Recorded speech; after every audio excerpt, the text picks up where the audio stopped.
আসসালামু আলাইকুম দর্শক, লন্ডনে একটি বিয়ের অনুষ্ঠানে আওয়ামী লীগের পলাতক সাবেক 4 মন্ত্রী এবং কোনো এমপিকে হাস্যোজ্জ্বল অবস্থায় দেখা গেছে। এরকম একটি ছবি ভাইরাল হয়েছে। দেশের প্রায় সব গণমাধ্যমে ছবিটি সংযুক্ত করে নিউজও করা হয়েছে। আলোচনা সমালোচনা ঝড় বইছে। অনেকে বলছেন যে এতে সমালোচনার কি আছে। আমি বলবো শুধু সমালোচনা নয়, অবশ্যই এর সাথে এইসব কথিত নেতাদের নীতি নৈতিকতা নিয়েও অনেক বড় প্রশ্ন উঠতে পারে।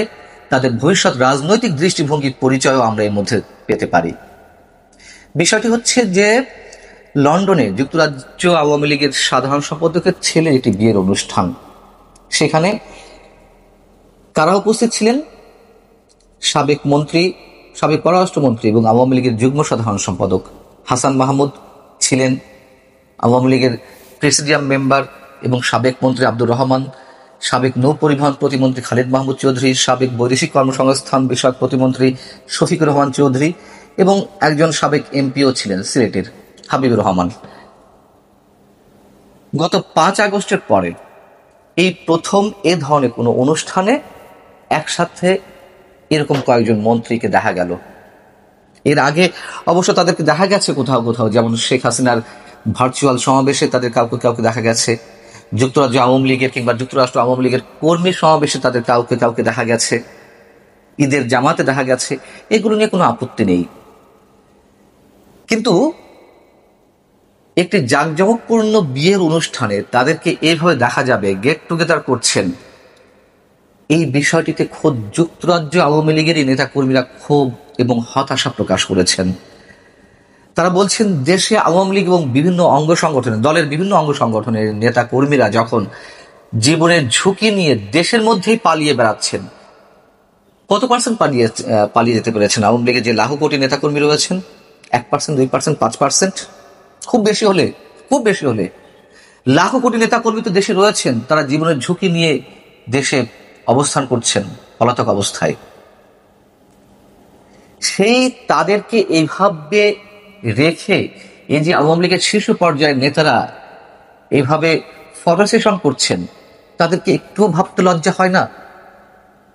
এই প্রশ্ন আওয়ামী লীগ নেতা কর্মীদেরই। এবং আমি বলবো, ঠিকই তো।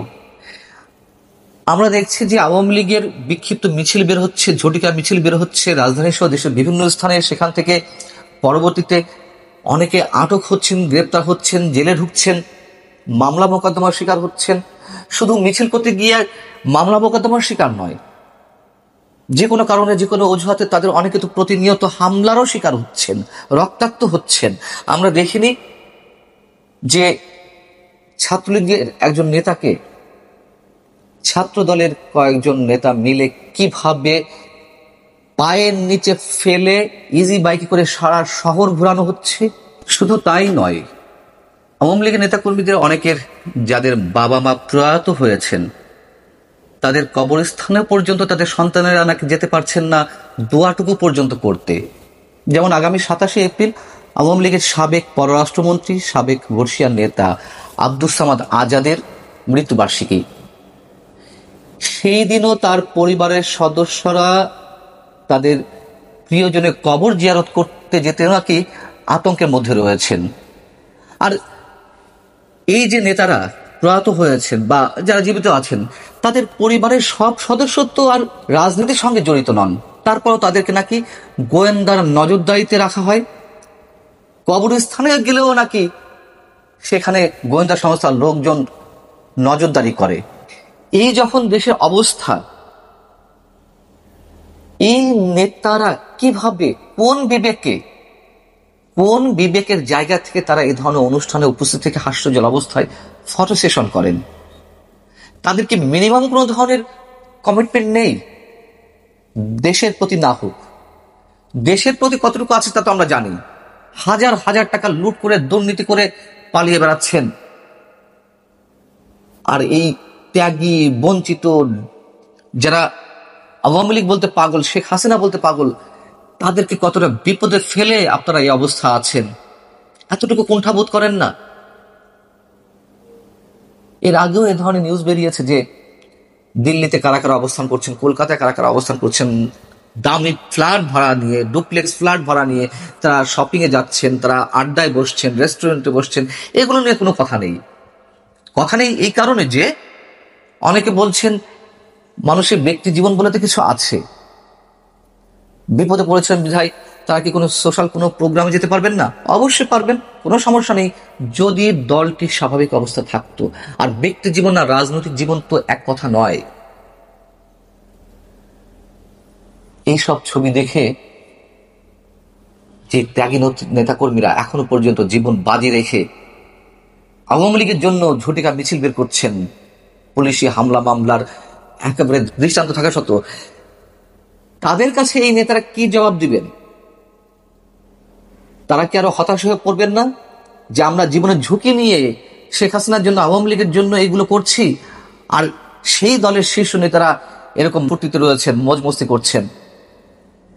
খুব স্বাভাবিক কথা নয়? এর আগে শোনা গিয়েছিল যে আওয়ামী লীগের কিছু নেতাকে বহিষ্কার করা হয়েছে, যারা হাজার হাজার কোটি টাকা লুটপাট করেছেন, দুর্নীতি করেছেন, এখন পলাতক অবস্থা রয়েছেন, তাদের অনেককে বহিষ্কার করা হয়েছে, সাইলেন্ট সাসপেন্ড। শোনা গেছিল কখনো যে 55 জন, কখনো শোনা গেছে 72 জন, 73 জন, কিন্তু এটা আমরা পাবলিক হতে দেখিনি। আমি এর আগে এই বিষয়ে কথা বলেছি, যদি তাই হয়ে থাকে কেন পাবলিক করা হচ্ছে না, কেন প্রকাশ করা হচ্ছে না?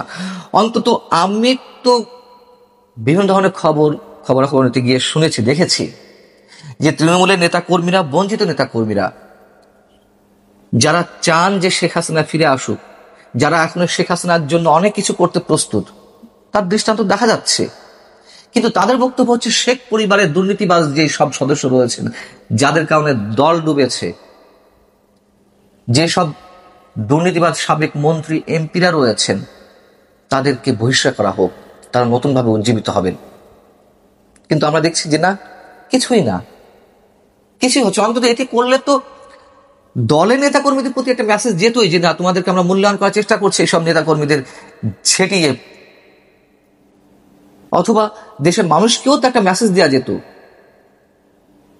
যে আওয়ামী লীগ সরকারের অবনতির জন্য, আওয়ামী লীগ সরকারের পতনের জন্য যারা দায়ী, আমরা তাদের বিরুদ্ধে ব্যবস্থা নিচ্ছি। কিছুই না।